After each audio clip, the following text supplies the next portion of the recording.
where the mind is without fear and the head is held high, where knowledge is free.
Class 11-এ আজকে যে কবিতাটি পড়াবো তার নাম daybreak, written by American poet H.W. Longfellow, পুরো নাম হেনরি ওয়ার্ডসওয়ার্থ লংফেলো। জন্ম 1807 সাল, মৃত্যু 1882। কবিতাটি পড়ার আগে একটু কবি পরিচিতি দিয়ে নিই। একটু আগে বলেছি তিনি আমেরিকান পোয়েট, 19th সেঞ্চুরি আমেরিকাতে ভীষণ জনপ্রিয় একজন পোয়েট। তিনি অনেক চিলড্রেন্স পোয়েমও তিনি লিখেছিলেন এবং আমেরিকান লিটারেচারে তার একটা রিমার্কেবল রোল রয়েছে। এখানে তিনি যে কবিতাটি লিখেছেন তার নাম ডে ব্রেক। ডে ব্রেক মানে কি? ডে ব্রেক মানে হচ্ছে beginning of a new day.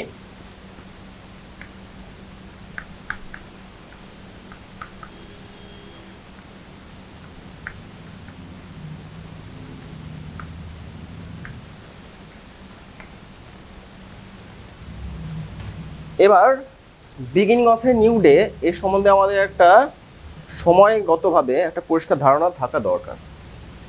দিনের সূত্রপাত কখন হয়? অনেকে বলবে যে দিনের সূত্রপাত হয় সকালবেলায়, কিন্তু ভালো করে ভেবে দেখলে এটা বলতেই হয় যে দিনের সূত্রপাত হয় সকালবেলার একটু আগে, যাকে আমরা বলে থাকি ভোরবেলা বা উষাকাল, যাকে আমরা ইংরেজিতে একটা টার্ম ইউজ করি ভোরবেলা বা উষাকাল বোঝাতে, সেটি হলো ডন। ডন মানে উষাকাল বা ভোরবেলা। তো ডনে কি হয়? ডনের সানরাইজটা হয় না just prior the time to sunrise. Sunrise অর্থাৎ সূর্যোদয় হওয়ার আগের মুহূর্ত, তখন সারা আকাশটি লাল লাল হয়ে যায় এবং সূর্য উঠবে এরকম একটা অবস্থায় থাকে। তাহলে কবি এই সময়ের যেগুলো ঘটনা ঘটে সেই সম্বন্ধে একটি কবিতা লিখেছেন। এটা কবিতার টাইটেল পড়লে আমরা বুঝতে পারছি। এখন পার্টিকুলার এই কবিতাটি পড়তে গেলে আমাদের একটি কথা মাথায় রাখতে হবে যে কবিতাটির দুটো মিনিং আছে। এক নম্বর আমরা বলে থাকি অ্যাপারেন্ট মিনিং,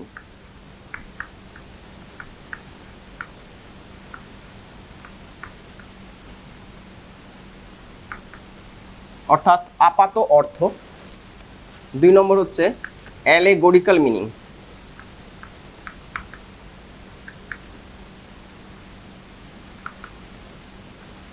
রূপক অর্থ। এটি আপাত অর্থ,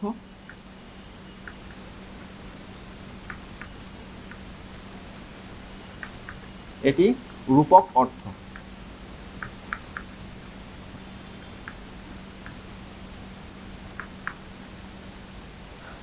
অ্যাপারেন্ট মিনিং বা আপাত অর্থ মানে হলো কবিতাটি সাধারণভাবে পড়লে যে অর্থটা আমরা বুঝতে পারি সেটি আপাত অর্থ। আর রূপক অর্থ কি? যে কবিতার ভিতরে একটা ইনার মিনিং থাকে, এত অন্তর্নিহিত একটি অর্থ থাকে, সেটিকে আমরা অ্যালেগোরিক্যাল মিনিং বলতে পারি। সেটি আমাদের বুঝতে হবে, কারণ কবিতাটি খুব যে সহজ তা নয়, কবিতাটির মধ্যে দিয়ে একটু রাউন্ড অ্যাবাউট ওয়েতে একটি মেসেজ দেওয়া আছে, যে মেসেজটি আমাদের কবিতার পাঠের পরে বুঝতে হবে। কবিতার দিকে যদি আমরা দৃষ্টিপাত করি তাহলে আমরা দেখতে পাবো যে কবিতাটিতে দুটি করে লাইনের স্ট্যাঞ্জা আছে। আমি কবিতাটির 6টি লাইন অর্থাৎ 3টি স্ট্যাঞ্জা অলরেডি এখানে লিখে নিয়েছি, তোমরা বই দেখতে পারো।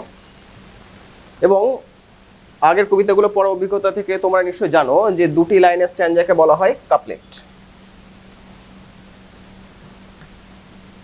অর্থাৎ দ্বিপদী স্তবক।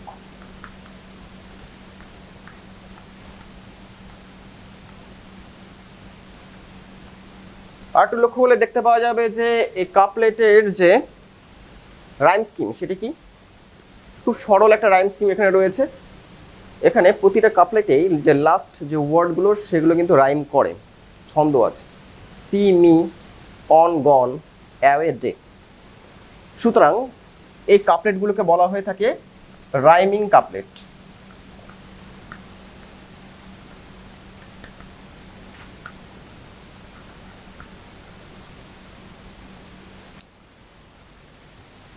তো এখানে কবি কি বার্তা দিতে চেয়েছেন বা কবিতাটার কি বিষয়বস্তু সেটা আমরা এক কথা আগে জেনে নেব, তারপর কবিতাটি পাঠ করতে শুরু করে দেব। তো কবিতাটির থিম যদি আমরা লিখি তাহলে এটা বলা যাবে যে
spirited progression of a wind that rises from the sea and awakens those which it encounters on its way। অর্থাৎ একটি উইন্ড বা বাতাস সেটি উজ্জীবিত হয়ে কি করে, সি সমুদ্র থেকে রাইজ করে এবং তার গতিপথে যে যে জিনিসের সে সম্মুখীন হয় বা এনকাউন্টার করে সেগুলোকে সে জাগিয়ে তোলে। এটুকুই, এটা হচ্ছে অ্যাপারেন্ট মিনিং বা আপাত অর্থ। অর্থাৎ আমরা দেখতে পাবো কবিতার মধ্যে যে একটি সমুদ্র থেকে বাতাস উঠে আসছে, সমুদ্র থেকে যে বাতাস উঠে আসে তাকে বলা হয় সমুদ্র বাতাস। তো এটি একটি ন্যাচারাল ফেনোমেনন, একটা প্রাকৃতিক ঘটনা। আমরা জানি যে সি ব্রিজ আর ল্যান্ড ব্রিজ বলে একটা ব্যাপার আছে ভূগোলে, অর্থাৎ সমুদ্র বাতাস এবং সমুদ্র বায়ু এবং স্থলবায়ু, ভূগোলের শব্দ যদি ইউজ করা যায় বা পরিভাষা যদি ইউজ করা যায়। সমুদ্র বায়ু মানে কি, যখন ভূভাগ উত্তপ্ত থাকে তখন সমুদ্র থেকে ঠান্ডা বাতাস ভূভাগে প্রবেশ করে, একে বলে সমুদ্র বায়ু। এবং সমুদ্রের জল যখন উত্তপ্ত থাকে বা সমুদ্রের উপরিতল যখন উত্তপ্ত থাকে তখন স্থলভাগ থেকে একটি বাতাস সমুদ্রের দিকে যাত্রা করে, তাকে বলা হয় স্থলবায়ু। তাহলে এখানে যে বায়ুর কথা বলা হয়েছে সে বায়ুটি অবভিয়াসলি বোঝা যাচ্ছে টাইটেল থেকে, ডে ব্রেক অর্থাৎ দিনের শুরুতে বইতে শুরু করে। এবং কোত্থেকে বইতে শুরু করে, সি থেকে, সমুদ্র থেকে। এবং সমুদ্র থেকে বইতে শুরু করে যখন সেটি স্থলভাগে প্রবেশ করে তখন এর গতিপথে যেসব বস্তু বা মানে জীব যাদের সে দেখা পাক না কেন তাকে জাগিয়ে তোলে, কারণ জাগিয়ে তোলে এই জন্যই যে দিনের সূত্রপাত হতে চলেছে, ফলে তাদের জেগে নিজেদের কাজকর্ম করা উচিত, এই বার্তা সে বহন করে নিয়ে আসে। এটুকু হলো আপাত অর্থ। তো প্রথমে আমরা কবিতাটিকে আপাত অর্থ অনুযায়ী পড়ব, তারপরে কবিতার মধ্যে যে ইনার মিনিং রয়েছে সে সম্বন্ধে আমরা আলোচনা করব। তো প্রথমে 6টি লাইন লেখা আছে, এটি ধীরে সুস্থে আমরা পড়ি, এবং এর অর্থগুলো আমরা জানি। First স্ট্যান্জা, A wind came up out of the sea, একই জিনিসের রিপিটেশন, যে একটি বাতাস, অবভিয়াসলি এটি সি ব্রিজ অর্থাৎ সমুদ্র বাতাস, সেটি উঠে এলো সমুদ্র থেকে। অ্যান্ড সেইড এবং বলল, O mists make the room for me, O mists make the room for me. Mist মানে কুয়াশা, ফগ, মিস্ট মানে কুয়াশা বা fog. Make the room for me, এটি মানে হলো, রুম মানে আমরা জানি ঘর, এখানে রুম মানে বলা হচ্ছে কোনো স্পেস বা জায়গা, অর্থাৎ আমার জন্য জায়গা করে দাও। তাহলে এই দুটো লাইনে যে ব্যাপারটি কথা বলা হয়েছে সেটা আমরা একটু ইমাজিন করি বা ভিজুয়ালাইজ করি, তাহলে ব্যাপারটি পরিষ্কার হবে। লংফেলো আমেরিকার কবি। আমেরিকা মোটামুটি একটি কোল্ড কান্ট্রি বলা যেতে পারে। তাহলে আমাদের দেশের, যেহেতু আমরা আমেরিকায় যাইনি, আমাদের দেশের যখন শীতের সময় সেই ব্যাপারটি একটু কল্পনা করি। শীতের সময় ভোরবেলা উঠে আমরা কি দেখি, যে চারিদিকে কুয়াশা ছড়িয়ে রয়েছে। যারা সমুদ্রের ধারে থাকে তারা তো দেখবে যে সমুদ্রের বুকেও কুয়াশা রয়েছে, স্থলভাগেও কুয়াশা রয়েছে। এই সময় যদি সমুদ্র থেকে একটি বাতাস বইতে শুরু করে, তাহলে সেটি স্থলভাগের দিকে যাত্রা শুরু করার আগে দেখতে পাবে যে তার যাত্রাপথটি গতিরোধ করে রয়েছে মিস্ট বা কুয়াশা। এখানে তাই ঘটনা ঘটেছে, এবং সেই মিস্ট বা কুয়াশার উদ্দেশ্যে সে বাতাসটি বলছে যে make the room for me, আমার জন্য জায়গা করে দাও। এখানে দুটো জিনিস নোট করার মতো রয়েছে, সেটি হলো কি, ও মিস্ট, অর্থাৎ এই লাইনটি লেখা হচ্ছিল ঠিক আছে, হঠাৎ করে ও শব্দটি হয়ে গেছে ক্যাপিটাল লেটার বা বড় হাতের অক্ষরে কেন? তার একটি কারণ আছে। এটি স্পিচ, ডিরেক্ট স্পিচ, যদিও কোনো ইনভার্টেড কমা নেই। ডিরেক্ট স্পিচ মানে কি, এটি উইন্ডের নিজের মুখের বক্তব্য, সেজন্য এটি বড় হাতের অক্ষর দিয়ে শুরু হয়েছে বা ক্যাপিটাল লেটার দিয়ে শুরু হয়েছে, যদিও ইনভার্টেড কমা এই পাংচুয়েশনটা এখানে ইউজ করা হয়নি। 1 নম্বর। তাহলে এটা যদি মুখের স্পিচই হয়, তাহলে আমরা কি বলতে পারি এখানে, যে উইন্ড বা বাতাস কথা বলছে। এটা আমাদের একটা আশ্চর্য লাগতে পারে যে বাতাস কি করে কথা বলে। শুধু বাতাস প্রবাহিত হলে একটা শোঁ শোঁ আওয়াজ হতে পারে, কিন্তু কথা কি করে বলে? তাহলে এটা কবির কল্পনা, এবং এই কল্পনাটাকে আমরা বলে থাকি বাক্যের অলংকার, এবং ইংরেজিতে এই বাক্যের অলংকার বা ফিগার অফ স্পিচকে বলা হয়ে থাকে পার্সনিফিকেশন, অর্থাৎ ব্যক্তিত্ব আরোপ। তাহলে এখানে যে ফিগার অফ স্পিচের ইউজ করা হয়েছে পুরো কবিতা জুড়ে, সেটাকে আমরা বলে থাকি কি, পার্সনিফিকেশন। এখানে বাতাসকে পার্সনিফাই করা হয়েছে।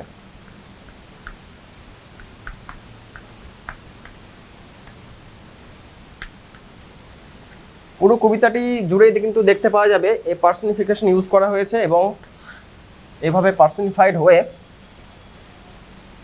বাতাস মানুষের মতো নানা কাজ করে বেড়াচ্ছে, যার উল্লেখ আমরা 2 নম্বর লাইনে পেলাম, যে বাতাস এখানে কী করছে, মিষ্টি উদ্দেশ্যে তার একটা বক্তব্য পেশ করছে এবং তাকে জায়গা করে দেওয়ার জন্য আহ্বান জানাচ্ছে বা রিকোয়েস্ট করছে। 3rd নম্বর লাইনে আসি, it hailed the ships and cried sail on. Hailed, hailed মানে গ্রিট বা ওয়েলকাম জানানো।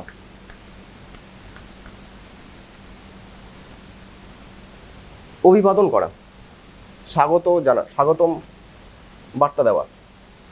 ইট hailed the ships and cried sail on ye mariners the night is gone. এখানে একই ব্যাপার, যে সেল শব্দটি ক্যাপিটাল লেটারে লেখা আছে, তার মানে এটি ডিরেক্ট স্পিচ। তাহলে সেল অন এটি কার উদ্দেশ্যে বলছে, ইয়ে মেরিনার্স, মেরিনার্স মানে হচ্ছে সেইলার্স, নাবিক, তাদের উদ্দেশ্যে বলছে। এবার এই স্ট্যান্ডাটির বক্তব্য একটু সিম্পলিফাই করে বলি। কীরকম বক্তব্য? আমরা জানি যে কবির জন্ম সময় কবে 1807, মৃত্যুকাল 1882।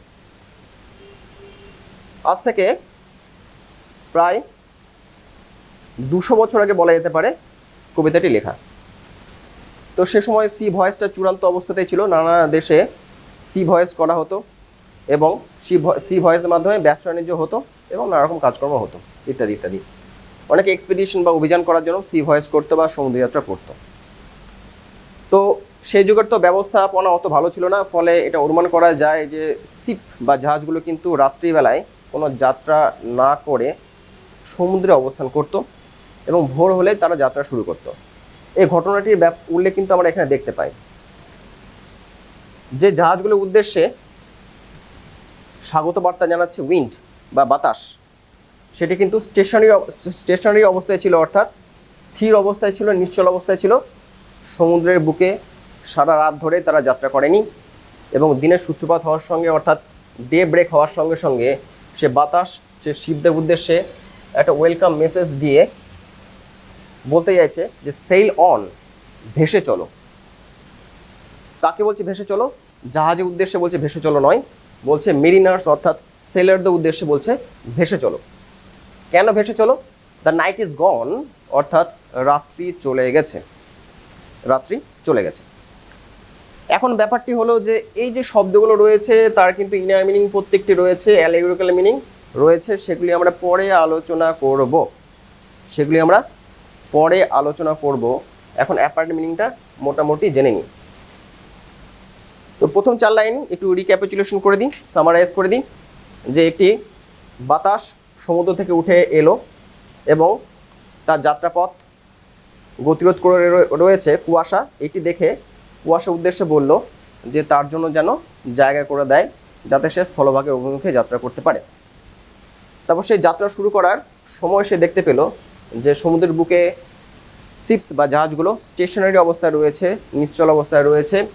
তখন সেই জাহাজের মেরিনার্স অর্থাৎ নাবিকদের উদ্দেশ্যে সেই বাতাস আহ্বান জানালো যে তারা যেন সেল অন করে, সমুদ্রের বুকে পাল তুলে চলে যায় বা যাত্রা শুরু করে, কারণ রাত্রি চলে গিয়েছে, নাইট ইজ গন। তারপরে কি হলো আমরা দেখব। অ্যান্ড হারিড ল্যান্ডওয়ার্ড ফার অ্যাওয়ে, এই বার্তাটা দেওয়ার পরেই নাবিকদের উদ্দেশ্যে সেই বাতাস কি করছে? ল্যান্ডওয়ার্ড মুভ করছে, অর্থাৎ স্থলভাগের দিকে মুভ করছে। যে ল্যান্ডটা কিন্তু ফার অ্যাওয়ে, অনেক দূরে রয়েছে সমুদ্র থেকে অনেক দূরে রয়েছে। Crying awake it is the day, এবং সে যে যাত্রা করছে ল্যান্ডওয়ার্ড বা স্থলভাগের অভিমুখে, সে যাত্রা করার সময় সে সবার উদ্দেশ্যে বলছে অ্যাওয়েক, জেগে ওঠো, এখন দিন শুরু হতে চলেছে। এখানে হারি শব্দটি আবার রিপিট করে দিই। হারি মানে কি? ইন হেস্ট, অর্থাৎ তাড়াহুড়ো করে যাত্রা করা। তাড়াহুড়ো করে যাত্রা করছে কেন? এই কারণের জন্যই, কারণ এই মেসেজটা তাকে সবাইকে দিতে হবে। কি মেসেজ? যে ডে ব্রেক হয়ে গেছে, দিনের সূত্রপাত হয়ে গেছে, সবাইকে জেগে উঠতে হবে। এই মেসেজটা তাকে সবাইকে দিতে হবে। এখন অবধি সে মেরিনার্সদের এই মেসেজটা দিয়েছে, আর কাউকে দিতে পারেনি। ল্যান্ডওয়ার্ড সে যে মুভ করছে তার একটা উদ্দেশ্য, ল্যান্ডে যারা বাস করে তাদেরকেও কিন্তু জাগাতে হবে, কারণ দিনের বার্তা বহন করে নিয়ে আসছে এই সি উইন্ডটা। পরবর্তী লাইনগুলোতে আসি আমরা। পরবর্তী লাইনগুলো এখানে লিখে দেওয়া হয়েছে, সেগুলো পাঠ করছে। তো একটু আগে আমরা দেখতে পেলাম যে উইন্ড ল্যান্ডওয়ার্ড মুভ করেছে এবং যেতে যেতে সে আহ্বান করছে সবাইকে অ্যাওয়েক, অর্থাৎ জেগে ওঠার জন্য। এর পরবর্তী তার অ্যাক্টিভিটি কি সেটা আমরা পরের লাইনগুলোতে দেখতে পাবো। ইট সেড আনটু দ্য ফরেস্ট সাউথ। এখানে প্রতিটা স্ট্যান্ডাতে একটি করে ডিরেক্ট স্পিচ আছে, যেটি সূত্রপাত হচ্ছে ক্যাপিটাল লেটার দিয়ে। এখানেও দেখতে পাবো ক্যাপিটাল লেটার রয়েছে, পরবর্তী স্ট্যান্ডাগুলোতেও দেখতে পাবো যে ক্যাপিটাল লেটার দিয়ে ডিরেক্ট স্পিচ শুরু হচ্ছে বা উইন্ডের প্রত্যক্ষ বক্তব্য শুরু হচ্ছে। তাহলে এই স্ট্যান্ডাতে কি লেখা আছে? এখানে লেখা আছে যে ফরেস্ট। কারণ ফরেস্টটা কোথায়? একটু আগে আমরা জেনেছি যে সি সারফেস ছেড়ে উইন্ডটি ল্যান্ডওয়ার্ড মুভ করেছে। তো ল্যান্ড কোথা থেকে শুরু হয়? সি বিচ থেকে শুরু হয় বা সমুদ্রের তীর থেকে শুরু হয়, এবং সমুদ্রের তীরে যেখানে বসতি থাকে না সেখানে ফরেস্ট থাকে। তো সেই ফরেস্টের উদ্দেশ্যেই আমাদের অনুমান মতো সেই ফরেস্টের উদ্দেশ্যেই উইন্ড আহ্বান করে বলছে সাউথ, চিৎকার করো, hang all your leafy banners out. এটি বলার আগে ওয়ার্ডগুলো আগে জেনে নিই। ব্যানার্স মানে হচ্ছে flags,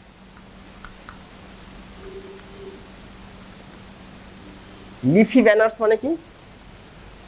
flags made of leaves. তাহলে ব্যাপারটা কি দাঁড়ালো? আমরা একটু আবার ভিজুয়ালাইজ করে নিই। যখন কোনো বনভূমির মধ্যে দিয়ে কোনো বাতাস প্রবাহিত হয় তখন কি হয়? বাংলাতে আমরা বলি মর্মর ধ্বনি সৃষ্টি হয়, একটা রাসলিং সাউন্ড সৃষ্টি হয়। এখানেই তাই ঘটছে যে সি বিচের ফরেস্টের মধ্যে দিয়ে যখন উইন্ডটি পাস থ্রু করছে সেখানে একটা রাসলিং সাউন্ড হচ্ছে। এটা একটা ন্যাচারাল ফেনোমেনন, প্রাকৃতিক ঘটনা। এখানে উইন্ড এটিকে সাউট বা চিৎকার বলে বর্ণনা করছে। কেন? কারণ দিন শুরু হতে চলেছে। দিন শুরু হওয়া মানে কি? নানা রকম লোকজন হোক বা বস্তু হোক, সবাই নানা রকম অ্যাক্টিভিটিতে বিজি হয়ে পড়বে। এখানে ফরেস্টের অ্যাক্টিভিটি কি? সেটি নানা রকম সাউন্ড তৈরি করছে, এবং সেই সাউন্ড, রাসলিং সাউন্ডটা তৈরি করার জন্য, সৃষ্টি করার জন্যই উইন্ড তাকে আহ্বান জানাচ্ছে। এবং তার সঙ্গে সঙ্গে সঙ্গে আরেকটি আহ্বান জানাচ্ছে, hang all your leafy banners out. তোমার পাতার তৈরি যে সকল পতাকা রয়েছে সেগুলোকে উড়িয়ে দাও। এটি একটি প্রাকৃতিক ঘটনা। যখন বনভূমির মধ্যে দিয়ে বাতাস প্রবাহিত হয় তখন দেখা যায় কি, যে পাতাগুলো পতাকার মতো দোদুল্যমান অবস্থায় থাকেন, দুলতে থাকেন। দূর থেকে দেখে মনে হয় যে অনেকগুলো পতাকা যেন সজ্জিত রয়েছে এবং বাতাসে দুলছে। এই ঘটনাটাও একই ঘটনার কথা মনে করিয়ে দেয়। এখানেও অ্যালিগরিক্যাল মিনিং রয়েছে, সেটা আমরা পরে জানবো। আগে অ্যাপারেন্ট মিনিংটা জেনে নিই। পরের স্ট্যান্জাতে আসি। It touched the wood birds folded wings. Wood bird, wood মানে একটা কাঠ হয়, আর এখানে উড মানে ফরেস্ট। তাহলে উড বার্ড মানে বনের পাখি। ফোল্ডেড উইংস, ভাঁজ করা ডানা। তাহলে একটু আগে আমরা দেখতে পেয়েছি যে ফরেস্টে মধ্যে দিয়ে সে বাতাস প্রবাহিত হচ্ছে। সেই বনভূমির মধ্যে যে উড বার্ডস রয়েছে, অর্থাৎ পাখি রয়েছে, তার ডানাগুলো কিন্তু ভাঁজ করা অবস্থাতে রয়েছে। কেন ভাঁজ করা অবস্থাতে রয়েছে? তারা স্টেশনারি রয়েছে। স্টেশনারি মানে কি? নিশ্চল অবস্থায় বসে রয়েছে। তারা উড্ডীয়মান অবস্থায় নেই, তারা অন ফ্লাইট নয়। যদি অন ফ্লাইট থাকতো তাদের ডানা কিন্তু স্প্রেড আউট থাকতো। এখানে ফোল্ডেড উইংস মানে যেটা বোঝানো হচ্ছে যে বনের পাখিগুলো তখনও বনভূমির মধ্যে বসে রয়েছে। কেন বসে রয়েছে? কারণ রাত্রিকালে তারা বনভূমির মধ্যে রাত্রি যাপন করেছিল, বিশ্রাম করেছিল, ফলে তাদের সকালবেলায় তাদের এখনও ঘুম ভাঙেনি। সেই বার্ডসের উদ্দেশ্যে সেই উইন্ড আহ্বান করে বলছে, and said, O bird awake and sing. ও পাখি, জেগে ওঠো এবং গান করো। এটাও প্রাকৃতিক ঘটনা। কীরকম প্রাকৃতিক ঘটনা? দিনের সূত্রপাত আমরা তখনই জানতে পারি যখন আশেপাশের পাখিরা তাদের চিৎকার চেঁচামেচি শুরু করে। এটা যে কোনো দেশের ক্ষেত্রে সত্যি, যে কোনো জায়গার ক্ষেত্রে সত্যি, আমাদের দেশের ক্ষেত্রেও সত্যি যে কাক বা অন্যান্য পাখির চিৎকারে অনেকের ঘুম ভেঙে যায়। তো এখানেও তাই হচ্ছে যে বনভূমির পাখিদের উদ্দেশ্যে বাতাসটি আহ্বান করছে যে তারা যেন গান শুরু করে, যে গান থেকে বোঝা যাবে যে নতুন দিনের সূত্রপাত হতে চলেছে। পরের স্ট্যান্জাতে আসছি। And o'er the farms O chanticleer your clarion blow the day is near. O'er, এই স্পেলিংটা দেখলে বোঝা যাবে যে ও এর পরে একটা অ্যাপোস্ট্রফি আছে, তার মানে কি একটা লেটার মিসিং এখানে। তো ফুল ফর্মটা বুঝতেই পারছো কি হবে? ওভার। তো ওভার ধরে নিয়ে আমি বলছি, and over the farms O চ্যান্টিক্লিয়ার। তাহলে এক এক করে যেগুলো ঘটনাগুলো ঘটলো একটু মনে করি। প্রথমে সি থেকে উইন্ডটা রাইজ করলো। সি সারফেসে যেগুলো শিপ ছিল তাদের মেরিনারদের উদ্দেশ্যে বাতাসটি আহ্বান জানালো যে তারা যেন সেল অন করে, কারণ ডে ব্রেক হয়েছে। তারপরে সেটি ল্যান্ডওয়ার্ড মুভ করলো। ল্যান্ডওয়ার্ডে প্রথম যে জিনিসের সঙ্গে তার এনকাউন্টার হলো সেটি হলো ফরেস্ট। ফরেস্টের উদ্দেশ্যে আহ্বান করলো সেটি যেন তার লিফি ব্যানার্সগুলো হ্যাং আউট করে। সে ফরেস্টের মধ্যে অবস্থিত যে বার্ডস রয়েছে, যারা উইংসগুলো ফোল্ডেড অবস্থায় বসেছিল, তাদের উদ্দেশ্যে আহ্বান জানালো সেই উইন্ড যে তারা যেন জেগে ওঠে এবং গান গাওয়া শুরু করে দেয়, কারণ দিনের সূত্রপাত হয়ে গিয়েছে। তো এখন অবধি আমরা যে অংশটুকু দেখলাম তাতে দেখা গেল যে বাতাসটি সমুদ্র থেকে এসে ল্যান্ডের খুব গভীরে কিন্তু প্রবেশ করতে পারেনি। সি বিচেই আটকে রয়েছে, যেখানে ফরেস্ট রয়েছে। কিন্তু এই স্ট্যাঞ্জা, যে স্ট্যাঞ্জাটি এখানে লেখা আছে, সেখানে আমরা একটা ফার্মের কথা জানতে পারছি। কারণ ফার্ম বা খামার বাড়ি কোথায় থাকে? গ্রামে থাকে। তাহলে আমরা বুঝতে পারছি যে সে ফরেস্ট ছেড়ে সেই উইন্ড কিন্তু আরেকটু ইনল্যান্ড, ডিপ ইনল্যান্ডে কিন্তু মুখ করেছে, যেখানে বসতি, হিউম্যান হ্যাবিটেশন শুরু হয়ে গেছে, গ্রাম রয়েছে, রুরাল এরিয়া রয়েছে, ফার্ম হাউস রয়েছে। কারণ ফার্ম হাউসে কী থাকে আমরা জানি, ফার্ম হাউসে কী থাকে, একটা ফার্মল্যান্ড থাকে অনেক, এবং তার মধ্যে একটা বাড়ি থাকে যেখানে ফার্মার বাস করে, তার ফ্যামিলি বাস করে, এবং কতগুলো ডোমেস্টিকেটেড অ্যানিমেলস থাকে, অর্থাৎ গৃহপালিত কতগুলো প্রাণী থাকে।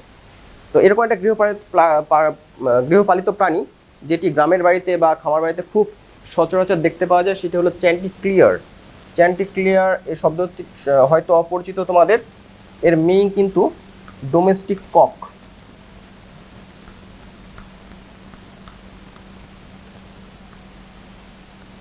অর্থাৎ গৃহপালিত মোরগ। তো চ্যান্টিক্লিয়ার ওয়ার্ডটা নর্মালি আমরা ইউজ করি না, তাহলে ইউজ কোথায় করা হয়? এটি ফেয়ারি টেলসে করা হয়, অর্থাৎ রূপকথার গল্পে এই চ্যান্টিক্লিয়ার ওয়ার্ডটা নর্মালি ইউজ করা হয়, যাকে বোঝাচ্ছে গৃহপালিত মোরগ। তাহলে সে ফার্ম হাউসে এসে সেই উইন্ডটি চ্যান্টিক্লিয়ার অর্থাৎ গৃহপালিত মোরগের উদ্দেশ্যে আহ্বান জানাচ্ছে। কি আহ্বান জানাচ্ছে? Your clarion blow, the day is near. The day is near আমরা বুঝতে পারছি যে দিনটি এগিয়ে এসেছে, দিনের সূত্রপাত হতে যাচ্ছে। কিন্তু ক্ল্যারিয়ন মানে কি? ক্ল্যারিয়ন হচ্ছে এক ধরনের সানাই। আমরা বলতে পারি a small high pitched trumpet.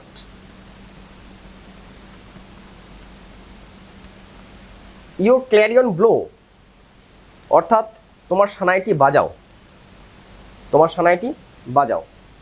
তা তোমার সানাইটি বাজাও মানে কি? মোরগটি যেন, ডোমেস্টিক ককটা যেন তার ডাক শুরু করে। এটিকে কিন্তু সানাই বলে কবি অভিহিত করেছেন, বা উইন্ডটি অভিহিত করেছে। তাহলে আমরা জানি যে অন্যান্য পাখিদের মতো দিনের সূত্রপাত হলে বা ভোর হলে যে প্রাণী বা পাখিটি আমাদের ভোরের সূত্রপাতটা জানিয়ে দেয়, সেটি হলো মোরগ। এটি গ্রামে খুব কমন একটা ঘটনা যে ভোর হলে কিন্তু মোরগ ডাকতে শুরু করে।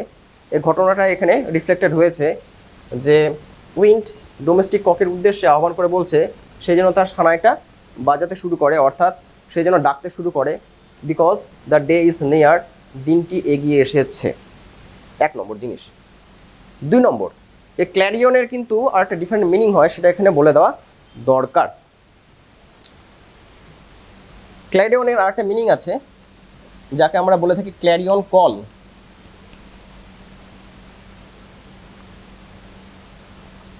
এটি একটি ইডিওমেটিক ফ্রেজ হিসেবে বা বাগধারা হিসেবে ইউজ করা হয়, যার মানে কি? এ স্ট্রং কল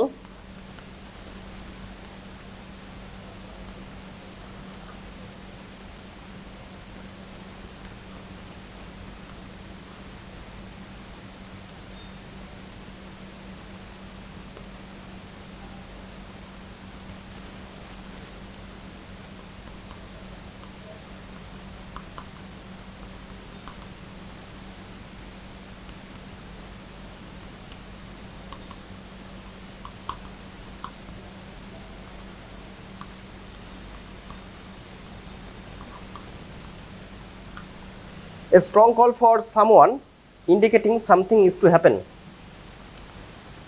কারো উদ্দেশ্যে একটি জোরালো আহ্বান জানানো বা ডাক ছাড়া, এবং এটি ইঙ্গিত দেওয়া যে কিছু একটা জিনিস ঘটতে চলেছে, কিছু একটা জিনিস ঘটতে চলেছে। তাহলে এটা কিন্তু, এই মিনিংটা কিন্তু এখানে অ্যাপ্লিকেবল। সে ডোমেস্টিক ককের উদ্দেশ্যে একটা যেন আহ্বান জানালো, সেজন্য একটি তার ডাকটা দিয়ে দিনের সূত্রপাত করে, এবং ডাকের মাধ্যমে যেন এটি ঘোষণা করা হয় বা ইন্ডিকেট করা হয় যে কিছু একটা জিনিস ঘটতে চলেছে, যে জিনিসটিকে সবাইকে জানানো দরকার। পরবর্তী স্ট্যান্ডাগুলোতে আসি। পরবর্তী স্ট্যান্ডা যেটি লেখা আছে, it whispered to the fields of corn. আমরা দেখতে পাচ্ছি যে উইন্ডের অবস্থান এখনও কিন্তু গ্রাম বা ফার্ম হাউসে। তো ফার্ম হাউসের পাশে যে ফার্মল্যান্ড রয়েছে, সেখানে কি রয়েছে? ফিল্ডস অফ কর্ন, অর্থাৎ শস্য ক্ষেত্র রয়েছে, কর্ন মানে শস্য। তো সেই শস্য ক্ষেত্রের উদ্দেশ্যে বাতাসটি হুইসপার করছে বা ফিসফিস করে বলছে, bow down and hail the coming morn. Bow down, bow down মানে কি মাথা নত করা, বেন্ট ডাউন, এটা মানে বেন্ড ডাউন। কেন বেন্ড ডাউন করবে? কারণ দিনটি সূত্রপাত হতে চলেছে বা সকালের সূত্রপাত হতে চলছে, মর্নিং, এটি মর্নিংয়ের যে অ্যাব্রিভিয়েশন সেটি মর্ন অর্থাৎ সকালবেলা। সেই মর্নিং বা সকালের সূত্রপাতটিকে রেসপেক্ট জানানোর জন্য উইন্ড শস্য ক্ষেত্রের উদ্দেশ্যে বলছে সে যেন তার মাথাটা নত করে। এটিও কিন্তু একটি প্রাকৃতিক ঘটনা। কীরকম প্রাকৃতিক ঘটনা? গ্রামে বা কোনো মাঠে গেলে দেখতে পাবো যখন সর্ষে মাঠ ভরে থাকবে, যে বাতাস যখন প্রবাহিত হয় শস্য ক্ষেত্রের মধ্যে দিয়ে, তখন একটি হুইসপারিং সাউন্ড হয়, ফিসফিস একটা ধ্বনি সৃষ্টি হয়। তার সঙ্গে সঙ্গে আরেকটি ঘটনা ঘটে, সেটি হলো কি, যে বাতাস প্রবাহিত হলে শস্য ক্ষেত্রগুলি যেগুলি শস্যে ভারে থাকে সেগুলো কিন্তু বাতাস প্রবাহিত হলে কিন্তু খুব সহজে মাথাটি নত করে। এবং এই ঘটনাটি ঘটছে সকালবেলায় যখন বাতাস প্রবাহিত হচ্ছে। এবং এই ঘটনাটিকে কবি অন্য অর্থে প্রয়োগ করেছেন। কীভাবে প্রয়োগ করেছেন? যে কামিং মর্ন অর্থাৎ আসন্ন যে সকালবেলা তাকে রেসপেক্ট জানাতেই যেন শস্য ক্ষেত্রটি তার মাথা নত করছে। তারপরে stanza, it shouted through the belfry tower, awake O bell proclaim the hour. Belfry tower, belfry tower যে কোনো চার্চেই থাকে, বিশেষত মেডিয়েভাল চার্চ অর্থাৎ মধ্যযুগের চার্চে এগুলো থাকতো। ইট shouted through the belfry tower, বেলফ্রাই টাওয়ারের মধ্যে দিয়ে এটি সাউট করলো বা চিৎকার করলো। বেলফ্রাই টাওয়ার কিন্তু একটা চার্চের সবচেয়ে উঁচু জায়গা। সেখানে কি থাকে? একটি টাওয়ারের মধ্যে একটি ঘন্টা বা বেল লাগানো থাকে। এই বেলটির গুরুত্ব কিন্তু মধ্যযুগে খ্রিস্টানদের জীবনে একটি গুরুত্বপূর্ণ ভূমিকা পালন করতো বেলটি। কারণ এই বেল বা ঘণ্টাধ্বনির মাধ্যমে খ্রিস্টানদের যাবতীয় ইম্পর্ট্যান্ট ডে বা অকেশনগুলো জানানো হতো অন্যান্যদের, গ্রামের অন্যান্য বাসিন্দাদের। এবং তার সঙ্গে সঙ্গে এটি আওয়ার প্রোক্লেম করতো। আওয়ার প্রোক্লেম করতে মানে কি, কটা বাজে সেটা জানানো হতো। এই সিস্টেমটা কিন্তু ঘড়ি উদ্ভাবনের আগে বা ঘড়িটি ছড়িয়ে পড়া, ঘড়ির ব্যবহারটা ছড়িয়ে পড়ার আগে কিন্তু এই সিস্টেমটি ভীষণ জনপ্রিয় ছিল, যে চার্চের বেলের মাধ্যমে বা ঘণ্টা ধ্বনির মাধ্যমে সময় ঘোষণা করা হতো, যে 1টা বাজে নাকি 2টো বাজে নাকি 3টে বাজে। তার সঙ্গে সঙ্গে কোনো ইম্পর্টেন্ট কোনো অকেশন হলে অন্যান্যদের জানানো কিন্তু মাধ্যম ছিল এই বেলফ্রাই টাওয়ারের বেল। তো সেই বেলফ্রাই টাওয়ারের মধ্যে দিয়ে উইন্ডটি প্রবাহিত হলো এবং সেটির উদ্দেশ্যে বলল যে তুমি চিৎকার করো, awake O bell proclaim the hour, এবং বলল যে বেল তুমি জেগে ওঠো এবং এই সময়টিকে ঘোষণা করো বা অ্যানাউন্স করো। প্রোক্লেম মানে অ্যানাউন্স। কেন এই সময়টিকে ঘোষণা করতে হবে? কারণ এটি একটি স্পেশাল মোমেন্ট। স্পেশাল মোমেন্ট এই জন্যই, এখন সকাল শুরু হতে চলেছে, নতুন দিন শুরু হতে চলেছে।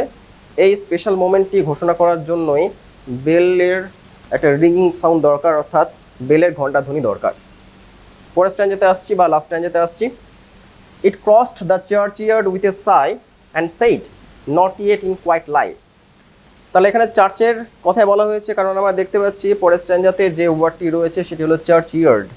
চার্চইয়ার্ড হলো গির্জা সংলগ্ন যে প্রাঙ্গণ থাকে তাকে বলা হয় চার্চইয়ার্ড। চার্চইয়ার্ডের কাজ কী বা চার্চইয়ার্ডটি কী কাজে ব্যবহার করা হয়? কবরস্থান বা গ্রেভ ইয়ার্ড হিসেবে কাজ করে। তাহলে এখানে আমরা লিখতে পারি গ্রেভ ইয়ার্ড।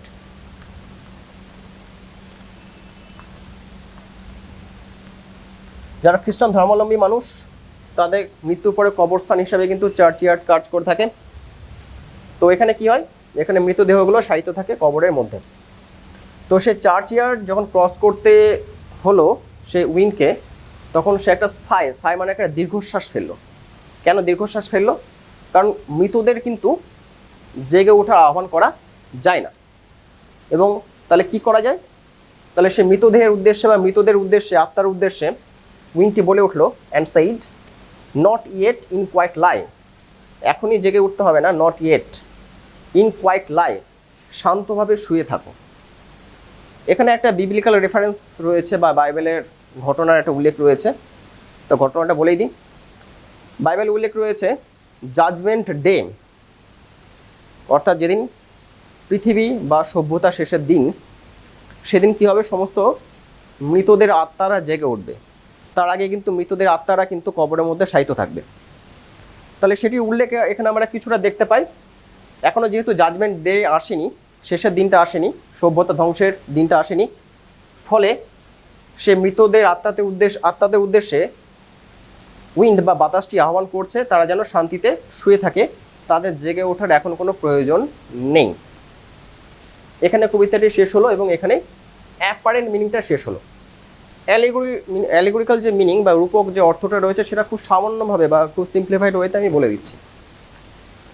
ডে ব্রেক, আমরা এখানে জানলাম ডে ব্রেক মানে beginning of a new day, কিন্তু অ্যাকচুয়ালি এখানে যেটা বোঝানো হচ্ছে যে beginning of a new age, এটা আমরা অ্যাকচুয়ালি কী বলবো, beginning of a new age, নতুন যুগের সূত্রপাত। ব্যাপারটি ভালো করে বললে হবে কি, কবি এখানে চান যে এখনকার যে সমাজ ব্যবস্থা চলছে বা যে ধরনের সিস্টেম চালু আছে সেটি যেন অবসান হোক, নতুন যুগের সূত্রপাত হোক।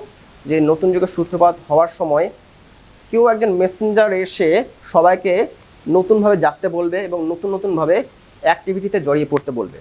এখানে মেসেঞ্জারটা উইন্ড এখানে কী হিসেবে কাজ করে, মেসেঞ্জার বা বার্তা বাহক হিসেবে কাজ করে।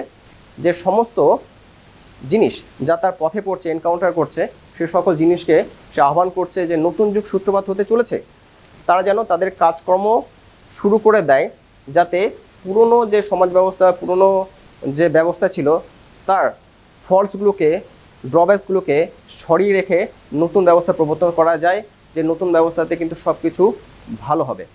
ফলে এখানে আমরা দেখতে পাচ্ছি যে পুরো কবিতাটার মধ্যে একটা অপটিমিজম রয়েছে বা একটা আশাবাদ রয়েছে।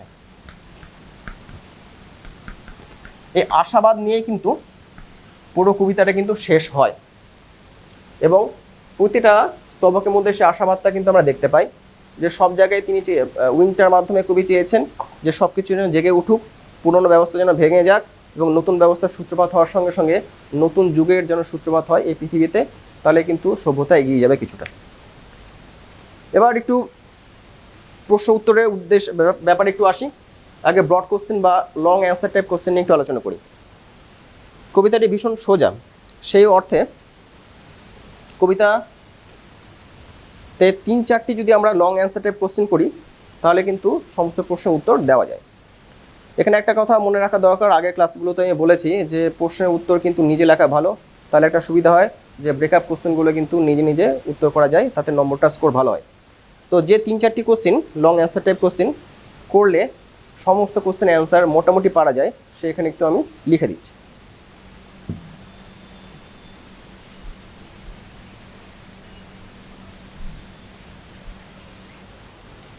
At first,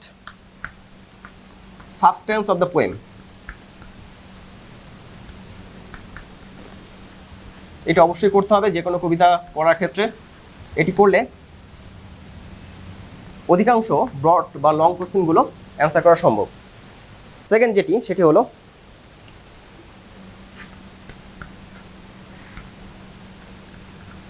how does the poet personify the wind.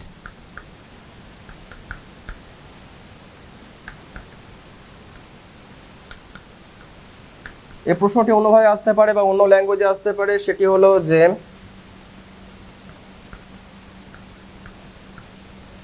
Describe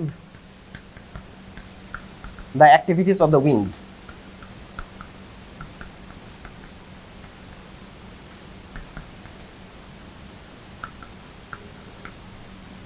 Number 3,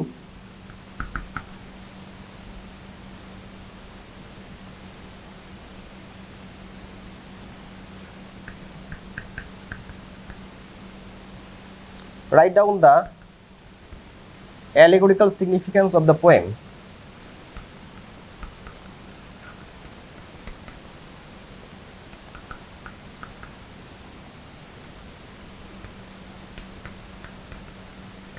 অর্থাৎ কবিতার যে রূপক অর্থ রয়েছে, যেটা কিছুটা এখানে আলোচনা করে দেওয়া হয়েছে, সেটি এখানে লিখতে হবে। নাম্বার 4, যে লাস্ট লাইনটি যে রয়েছে কবিতার, অর্থাৎ এটি, সেই লাইনটা আমি লিখছি না, সেই রেফারেন্সটা নেই, এখানে যে কোশ্চেনগুলো হয় সেগুলো আমি বলে দিচ্ছি। কিরকম কোশ্চেন হতে পারে এখান থেকে, হু হিপস এ সাই, অর্থাৎ দীর্ঘশ্বাসকে ফেলে।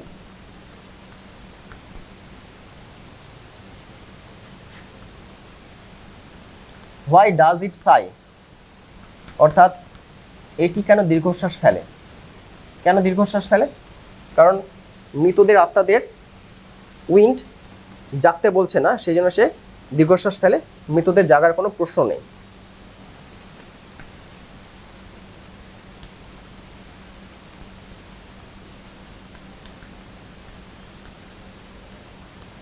এখান থেকে আরেকটি কোশ্চেন হতে পারে, হোয়াট ডু দিস লাইন্স মিন, এই লাইনগুলোর আসল অর্থটি কি? যেটা একটু আগে ব্যাখ্যা করে দেওয়া হলো যে জাজমেন্ট ডেতে একমাত্র soul of the dead persons সেগুলো অ্যাওয়েক করবে বা জেগে উঠবে, তার আগে জাগার কোনো ব্যাপার নেই, সেটি এখানে কিন্তু মিন করা হয়েছে। ফলে সমস্ত ডেড সোলদের উদ্দেশ্যে উইন্ড একটা আহ্বান জানিয়েছে যে তারা যেন এখন কোয়াইটলি লাই করে, অর্থাৎ শান্তিতে ঘুমিয়ে থাকে।